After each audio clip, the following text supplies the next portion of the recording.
Fala pessoal, bem-vindos a mais uma aula para o concurso do Banco do Brasil. E só para lembrar, quem quiser ter acesso ao curso completo, com a apostila em PDF, com todos os slides que eu utilizo nas aulas, com material de resumo direcionado para revisão e um banco com questões comentadas, primeiro link aqui na descrição. E no mais, peço aí para vocês deixarem o like nesse vídeo e desejo a todos vocês uma excelente aula. Vamos lá pessoal. Taxa Selic Over. A taxa Selic é a taxa média das operações de financiamento de um dia, onde existe um compromisso de compra e venda, lastreadas em títulos públicos federais realizadas no Selic e ponderadas pelo volume das operações. Então, o que a gente tem aqui, tá? A taxa Selic, na verdade, ela é uma média que ela é apurada diariamente. Então, olha só, eu vou ter uma instituição financeira aqui, e uma outra instituição financeira aqui. Essas instituições elas estão fazendo diariamente a chamada intermediação financeira, que é captar dinheiro do agente superavitário e emprestar esse dinheiro ao agente deficitário. Pode acontecer que em algumas situações uma instituição ela mais empreste do que ela capte. E aí, se ela não conseguir dinheiro, eventualmente ela fecharia o caixa no negativo. E ela não pode fazer isso porque a regulamentação aqui que trata das instituições financeiras não permite que as instituições elas fechem o caixa no negativo. Daí como é que ela pode fazer então para resolver essa situação? Uma opção que ela tem é justamente de solicitar empréstimo a uma outra instituição financeira. Pensa o seguinte: aconteceram aqui as operações de captação, e de empréstimo ao longo de todo o dia. Chegou no final do dia, a instituição ela deparou que ela vai ficar no caixa negativo. Agora, não tem mais como captar do agente superavitário. O que ela pode fazer? Ela pode pegar um empréstimo com uma outra instituição financeira, no chamado mercado interbancário, ou ela pode recorrer ao Banco Central, porque o Banco Central ele é considerado o banco dos bancos e emprestador de última instância. As instituições, geralmente, elas recorrem a elas mesmas, tá? Para fazer esse tipo de empréstimo. Porque, da forma como essa daqui, ela fechou o caixa no negativo, eu posso ter uma outra instituição financeira aqui que fechou o caixa com um saldo positivo. E aí, para essa instituição que tem dinheiro sobrando, é interessante que ela ache alguma maneira de remunerar esse dinheiro e não deixar ele parado, E a nossa outra tem a necessidade de conseguir esse dinheiro para não terminar o dia no negativo. Daí, então, existem duas modalidades principais de como esse empréstimo pode acontecer, tá? Uma dessas modalidades vai dar origem justamente à taxa Selic Over. E a outra modalidade dá origem à taxa DI. A gente vai falar aqui da Selic, tá? Como é que funciona? A instituição financeira, vamos supor aqui que ela está precisando do valor de R$100 mil para conseguir fechar a conta. Aí ela vai solicitar esse dinheiro, com uma outra instituição financeira, e nessa operação aqui eu vou ter um título público federal que ele está sendo utilizado como lastro da operação. Tá? Então, na nossa instituição financeira aqui, que está precisando de dinheiro, ela tem a sua carteira de ativos, Ela vai ter diversos títulos públicos federais aqui, e para essa operação aqui, ela vai utilizar um desses títulos como lastro da operação. Caso ela não faça o pagamento desse empréstimo que ela está solicitando, a outra instituição financeira, ela tem esse título aqui que garante o pagamento da dívida, tá? Então, é uma operação segura para a instituição financeira que está fornecendo o dinheiro. E aí, então, manda o título público federal como lastro da operação e a instituição financeira manda aqui os R$100 mil, que era o que a nossa instituição estava precisando. E aí resolveu a situação, Porque a instituição financeira que ia fechar o caixa no negativo agora vai fechar no positivo, e essa instituição financeira que tinha dinheiro sobrando e precisava remunerar ele, vai conseguir. Porque no dia seguinte, ela vai receber os juros dessa operação. E aí já trazendo um ponto importante, tá? Essas operações aqui, elas acontecem com prazo de um dia. Porque a necessidade de fechar o caixa aqui é naquele dia em que o valor ficou negativo. Virou o dia, começa uma nova história. Aí a gente vai começar com a intermediação financeira e pode ser que a gente inverta os papéis. Pode ser que no dia seguinte essa instituição ela tenha dinheiro sobrando, enquanto que essa outra está devedora. Daí essa daqui vai emprestar, tá? Então, cada dia é uma nova história. Por isso que essas operações têm um prazo de um dia. Então, a instituição ela empresta os 100 mil reais e no dia seguinte ela vai devolver o título público federal a essa instituição que estava servindo como lastro da operação e, em contrapartida, ela vai receber os 100 mil reais que ela emprestou, mais os juros de um dia, né? Pode ser que nessa operação aqui, de um dia, tenha sido cobrado, sei, vou colocar aqui 100 reais, tá? Só para a gente exemplificar, que foi o que foi cobrado aqui durante esse período. Isso daqui, então, corresponde aos juros. A taxa de juros média que for cobrada dessas operações aqui, que acontecem no mercado interbancário e que são lastreadas em títulos públicos federais e que têm o compromisso de recompra desses títulos públicos no dia seguinte, a média dessas taxas que são cobradas geram a taxa Selic Over, que é apurada diariamente, tá? E ela é uma importante taxa do nosso país. Ela é a referência das demais taxas que a gente tem aqui. Se a taxa Selic Over ela está subindo, a maioria das outras taxas também vão acompanhar esse movimento. E, inclusive, né, o Comitê de Política Monetária, ele vem aqui e ele determina a meta para essa taxa aqui, né? E aí, dependendo de como que o Banco Central ele enxerga a economia, ele vai executar a política monetária para fazer o manejo dessa taxa, colocando mais ou menos dinheiro na economia, tá certo? Mas a taxa Selic Over, então, de novo, para a gente compreender bem, é a taxa média das operações de financiamento de um dia, compromissadas, porque tem o compromisso de no dia seguinte a instituição ela revender esse título aqui que foi utilizado como lastro da operação, realizadas no Selic. Por que no Selic? Porque, né, quando a gente fala de títulos públicos federais, a liquidação, a compensação desses títulos acontece no sistema especial de liquidação e custódia, que é o Selic, que é uma clearing house, tá? Então essas operações aqui, elas são realizadas no âmbito desse sistema, do Selic. E é por conta disso que a taxa ela recebe esse nome aqui, taxa Selic Over, tá? Então, né, em resumo, a gente vai poder aqui elencar as características da Selic Over. É a média das operações com títulos públicos no mercado interbancário. Ela é a referência para os demais juros. É a taxa média cobrada em negociações com títulos públicos. Calma aí, tá? Não vamos confundir.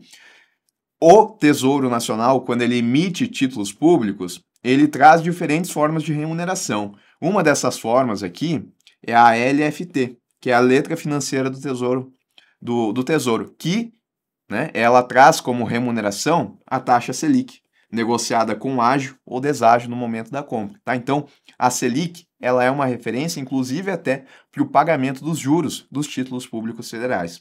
Ela é divulgada diariamente às 9 horas da manhã, tá? Ela é calculada todos os dias e ela vai ser divulgada no dia seguinte ao dia que ela foi calculada, às 9 horas da manhã. Essa é a taxa Selic Over. E eu falei, né, que quando uma instituição financeira ela está com um problema de liquidez, onde ela precisa pegar dinheiro emprestado, ela tem algumas situações, né, para resolver essa situação.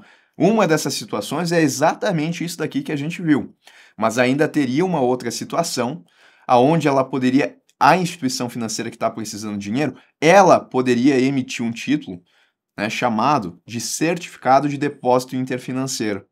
E aí, né, da média das taxas cobradas com esse tipo de operação, onde a gente tem a emissão do certificado de depósito interfinanceiro, aqui nasceria a taxa DI, tá? Mas aí é uma outra história. A Selic, ela tem a ver com títulos públicos federais utilizados como lastro das operações.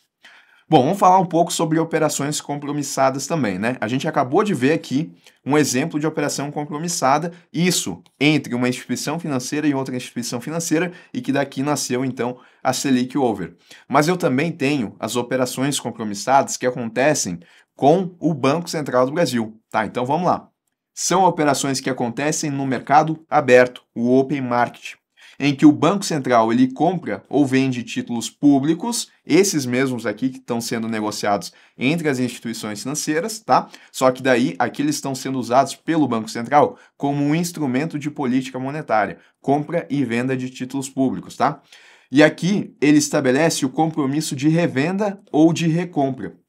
E esses títulos aqui eles são computados na dívida pública, tá? Então vamos lá. Eu tenho o Banco Central e tenho uma instituição financeira. O que vai acontecer aqui? O Banco Central ele pode atuar tanto no sentido de vender um título público federal, e aí a instituição financeira vai mandar dinheiro ao Banco Central, existindo aqui o compromisso de no dia seguinte o Banco Central ele recomprar esse título aqui que foi negociado. Tá? Isso é um instrumento de política monetária, porque quando o Banco Central ele vende o título, ele está retirando dinheiro da economia e dessa forma ele pode fazer o manejo da taxa Selic over, né? Porque com mais, nesse caso, na verdade, com menos moeda na economia, o dinheiro ele vai ficar mais caro e a Selic over ela tende a subir quando o Banco Central ele está fazendo essa operação aqui, tá?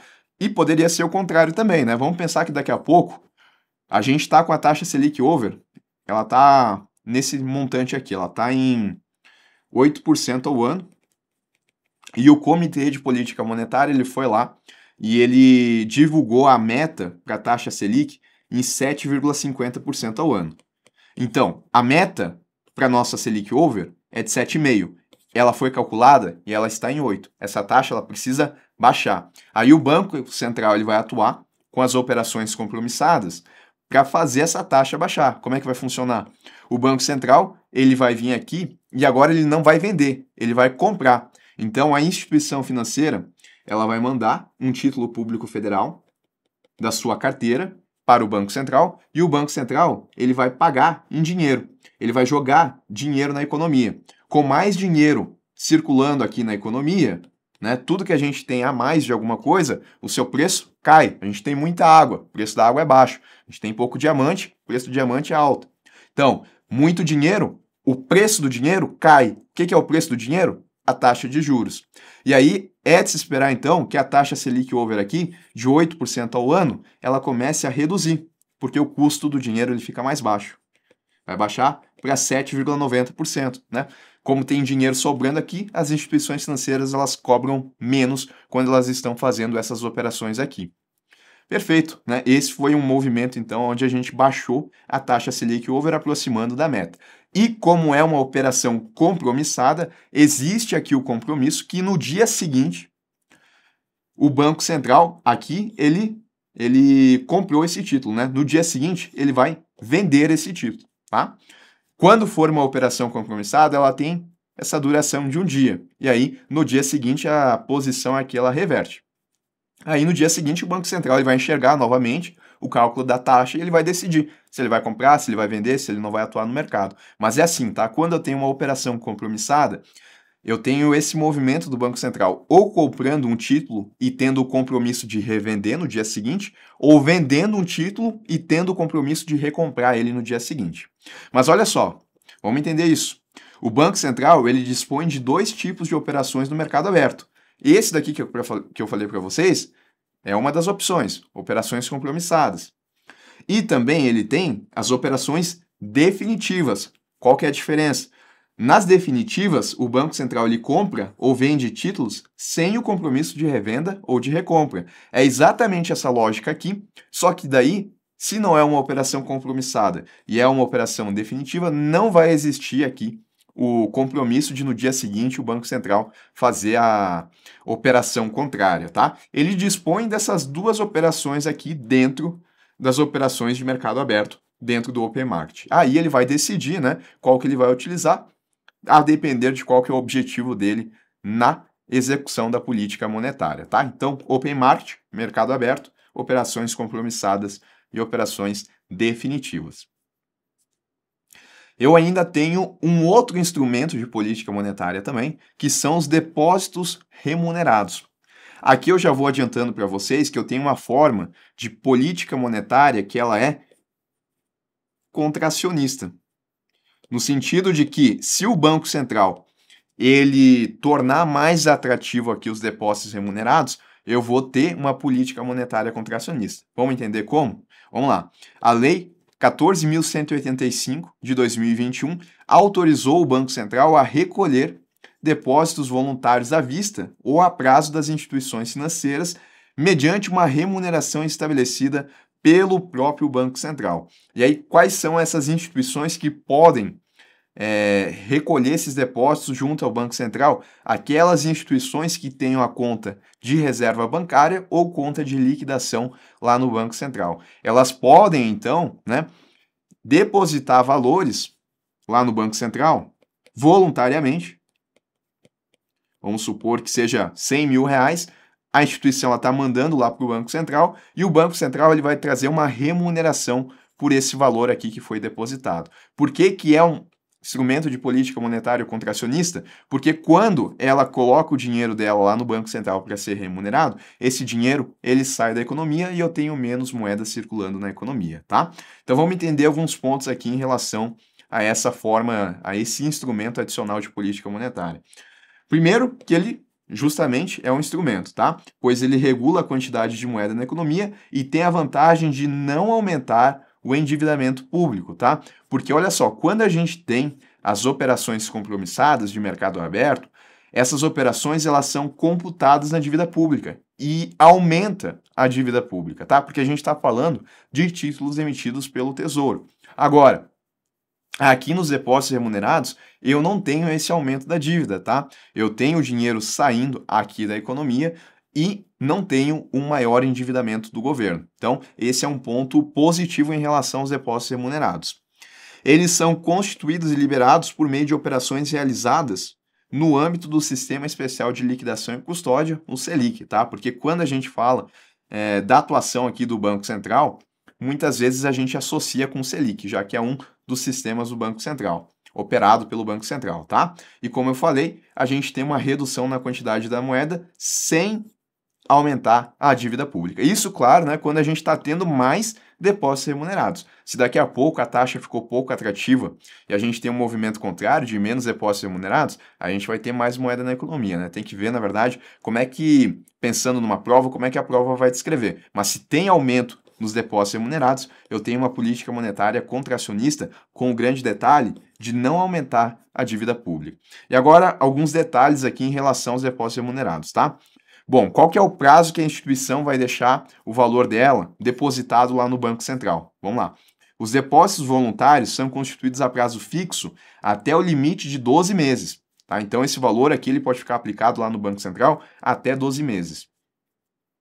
Correspondente ao período entre a data de liquidação da constituição do depósito, inclusive, então a gente conta essa data, e até a data de sua liberação. Daí a gente não conta a data específica da liberação. Só uma questão técnica, tá? Em relação à remuneração, como é que vai funcionar aqui, né? Quanto que as instituições vão receber de remuneração por deixar o dinheiro depositado lá no Banco Central? As taxas de remuneração, elas são definidas por meio da realização de leilão competitivo ou então previamente estabelecidas pelo Banco Central. Então, o Banco Central ele tem duas opções, tá? Ou ele vai definir qual que vai ser a remuneração, ou então ele vai fazer um leilão, né? Se daqui a pouco tiverem muitas instituições financeiras interessadas em depositar, as instituições elas vão aqui indicar qual que é a taxa que elas querem ser remuneradas. E aí, né, como é um leilão, vai vencer aquela instituição que provavelmente trazer uma remuneração menor, né? Porque daí o Banco Central vai gastar menos quando ele for remunerar. Na hipótese de constituição de depósito por meio da realização desse leilão, o Banco Central ele utiliza os seguintes sistemas eletrônicos do Selic. Isso, né, porque a gente acabou de ver que esses depósitos eles são constituídos e liberados por meio do Selic. Então, se acontecer através de leilão competitivo, o Banco Central ele vai utilizar esses sistemas aqui. A oferta pública, o off-pub, no caso do leilão, direcionada a todas as instituições financeiras titulares de conta de reservas bancárias ou de liquidação, tá? Então, é o exemplo que eu coloquei aqui para vocês. E aí a gente tem que lembrar que dentro aqui das instituições que tem que ter conta de reserva bancária, quem é que eu estou falando aqui? Estou falando de bancos comerciais, estou falando de caixas econômicas e também bancos múltiplos com carteira comercial. Então, alguma dessas instituições aqui que venha fazer um leilão competitivo vai acontecer aqui pelo off-pub, porque elas obrigatoriamente têm uma conta de reserva bancária, tá? E conta de liquidação, quem obrigatoriamente tem são aqueles sistemas que são sistematicamente importantes, tá?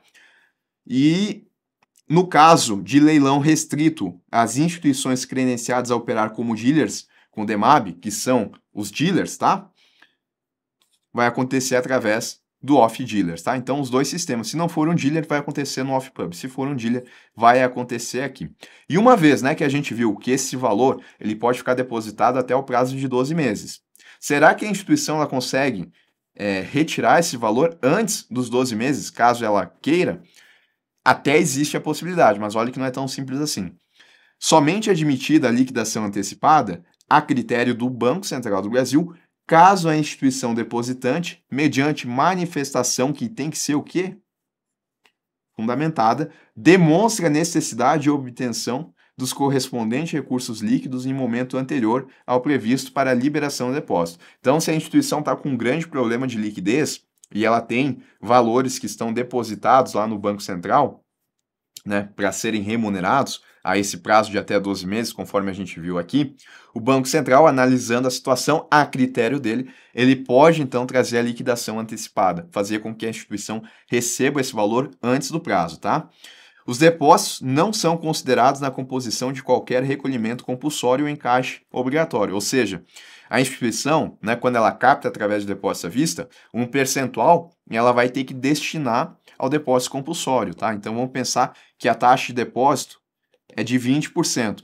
E a instituição financeira aqui, ela captou, vamos colocar aqui que ela captou 1 milhão.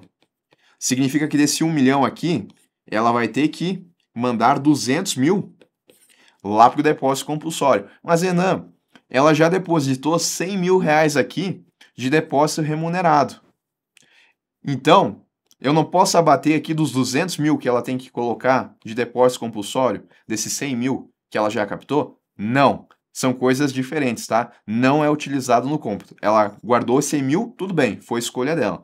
Agora, ela ainda vai ter que recolher 200 mil, que corresponde a 20% da alíquota de compulsório. 20% apenas um exemplo, tá? Isso vai depender também a critério do Banco Central qual que vai ser a alíquota de depósito compulsório, porque é um instrumento de política monetária também, tá? Mas em relação, então, aos depósitos remunerados, primeiro ponto é a gente lembrar que é uma forma de política monetária, também é um instrumento de política monetária. Se eu tenho mais depósitos remunerados, eu vou ter, portanto, então, uma redução na quantidade de moeda da economia, caracterizando uma política monetária contracionista.